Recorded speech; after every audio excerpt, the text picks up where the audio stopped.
Salve, salve galerinha! Estamos aí com a aula sobre movimento uniformemente variado. Vamos pensar nesse movimento. E para que a gente consiga construir a ideia desse movimento, vamos fazer a seguinte situação.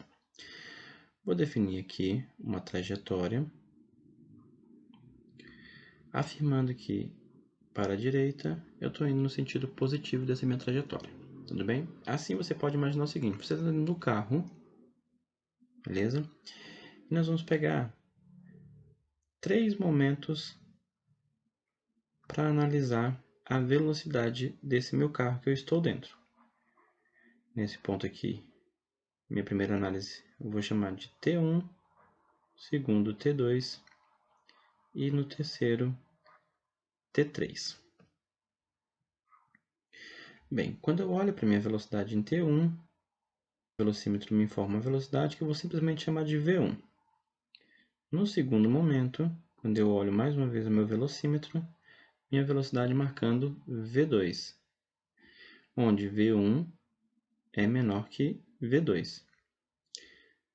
Na minha terceira situação, quando eu olho o meu velocímetro, a minha velocidade marca V3, onde V3 é maior que V2, ou eu posso dizer que V2 é menor do que V3. Isso acontece porque você lá dentro do carro, ouvindo aquela música empolgante, está pisando no acelerador e não está prestando atenção, certo? Então, você pisa no acelerador, a velocidade vai aumentar.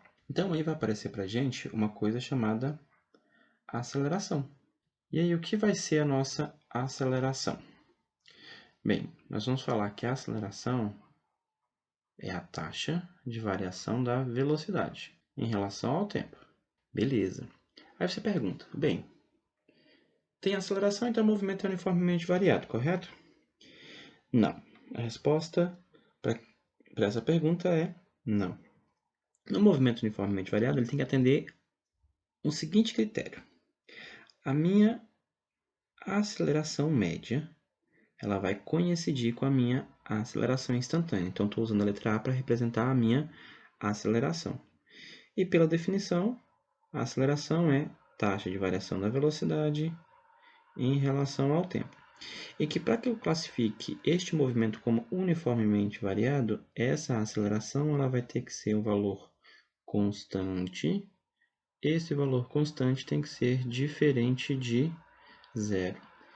Atendendo esse requisito, eu posso dizer que meu movimento ele é uniformemente variado. Beleza? Agora vamos definir aí a unidade de medida da aceleração. A aceleração relaciona a velocidade, então nós vamos usar a unidade de medida da velocidade,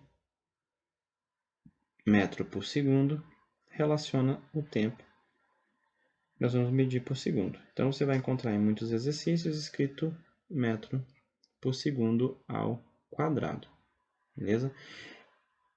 Essa unidade de medida é a unidade de medida para o sistema internacional. Sempre vai ser essa unidade? Bom, nem sempre. Pode aparecer alguma variação aí para a unidade de aceleração. Eu posso ter um problema em que ele me fala aceleração medido em quilômetro por hora por segundo. Posso ter outro caso em que minha aceleração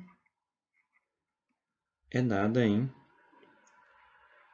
quilômetro por hora ao quadrado. Quilômetro por hora por segundo não é tão comum de aparecer, muito menos quilômetro por hora ao quadrado, beleza? Pode ser que apareça em algum probleminha bem específico, mas não é comum.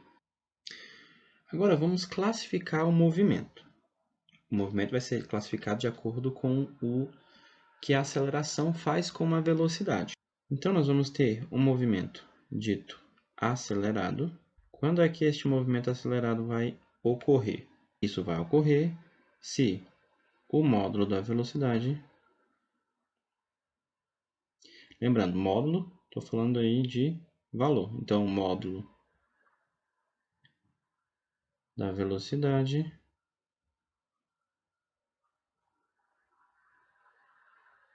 aumenta no tempo. Bem, então vamos tomar aqui 2 exemplos. Tenho aqui uma primeira situação, estou definindo a minha trajetória. valor positivo, sempre apontando para a direita, pego dois momentos aqui, T1 e T2.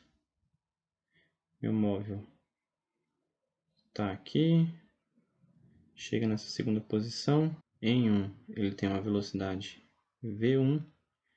Em 2, ele tem uma velocidade V2, de tal forma que V1 é menor que V2, ou seja, a velocidade aumentou. Ela aumentou porque existe uma aceleração atuando sobre esse meu móvel. Então, tem uma aceleração que vai apresentar o mesmo valor para as duas situações, beleza? Porque este movimento, a aceleração tem que ser constante. Aqui nós podemos classificar o movimento da seguinte forma. Ele vai ser progressivo por conta da sua trajetória. Ele está indo no sentido positivo da minha orientação. Ele vai ser acelerado. Acelerado porque o valor da velocidade está aumentando.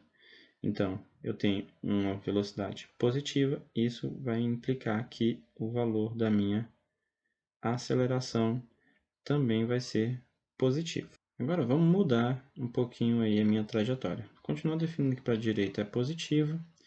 E agora, eu estou aqui neste ponto, que eu vou chamar de T1, e caminho até este segundo ponto, que eu vou chamar de T2. Então, estou indo ali de T1 para T2. Eu tenho uma velocidade V1, e em T2, quando eu olho, eu tenho uma velocidade V2. De tal forma que V2 é maior do que V1, para indicar que a velocidade está aumentando. Como é que nós vamos classificar esse movimento aqui? Com relação à sua trajetória, nós vamos definir que esse movimento é chamado de retrógrado. Ele continua sendo um movimento acelerado, porque a sua velocidade continua a aumentar. Aqui eu tenho a velocidade indo para o sentido negativo, menor que zero, a aceleração também aponta para o sentido negativo. Então, nessa primeira situação, para que eu defina que o movimento é acelerado, velocidade e aceleração têm que ter mesma direção e mesmo sentido, seja no movimento progressivo, seja para o movimento com a trajetória retrógrada.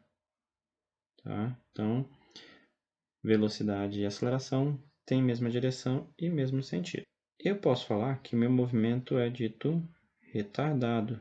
Quando é que eu vou classificar este meu movimento como retardado? Se no acelerado o valor da velocidade aumenta, no retardado o valor da velocidade diminui. Então, o módulo da velocidade diminui com o tempo. Vamos tomar aí o exemplo com relação à trajetória. Então, eu tenho definida a minha trajetória, mais uma vez positivo para a direita, na primeira e na segunda situação. Aqui eu tenho o instante T1, vou até o instante T2 nas minhas duas trajetórias, só que eu vou inverter o movimento. Aqui eu estou colocando T1 à direita e T2 à esquerda. Então, aqui em T1 você tem uma velocidade V1, em T2 você tem uma velocidade V2, de tal forma que V1 é maior que V2. Nesse movimento eu vou dizer que ele é progressivo, porque está indo para o sentido positivo da minha trajetória. Então, tem um movimento progressivo e retardado,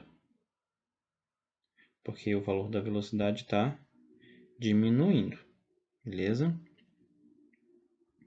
Aqui na segunda situação, eu tenho em T1 uma velocidade V1, em T2 uma velocidade V2, de tal forma que V2 é menor que V1. Esse movimento é retrógrado e retardado.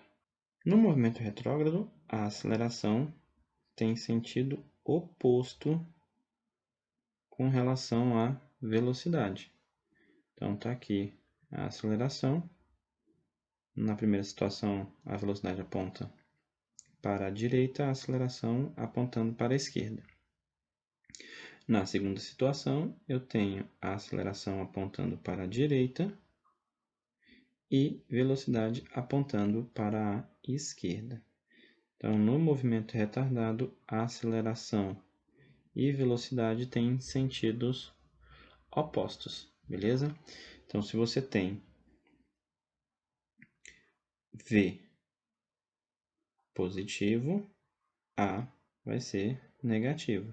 Se você tem V negativo, então o A vai ser positivo. Tudo bem até aqui? Então vamos agora falar sobre as funções do M e o V. A primeira função é a função horária da velocidade. A função horária da velocidade mostra como a velocidade varia em função do tempo. E essa função é escrita da seguinte forma: V, que depende de t, depende da velocidade inicial, da aceleração e do tempo.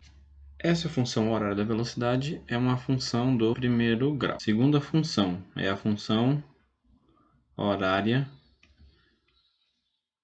da posição. A função horária da posição mostra como a posição do móvel se modifica em função do tempo. Então, nós temos a posição S, que depende de t.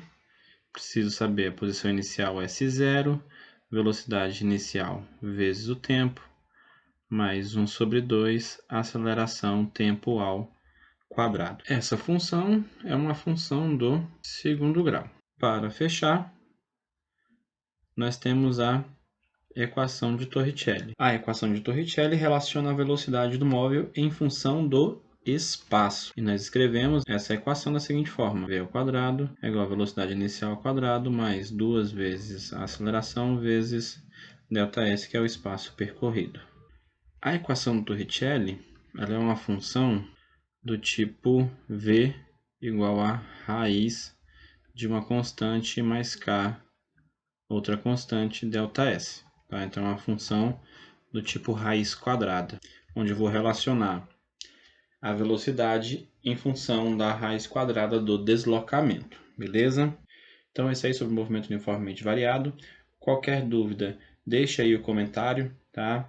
Caso você queira saber a demonstração dessas equações, deixa também aí para que a gente possa fazer um vídeo futuro falando como nós conseguimos obter a função horária da posição e como é que a gente consegue obter a equação de Torricelli, que é uma equação que não depende do tempo, e eu faço a relação entre a função horária da velocidade e da posição para alcançar a equação de Torricelli, tudo bem? Então, valeu pessoal, muito obrigado, até o próximo vídeo.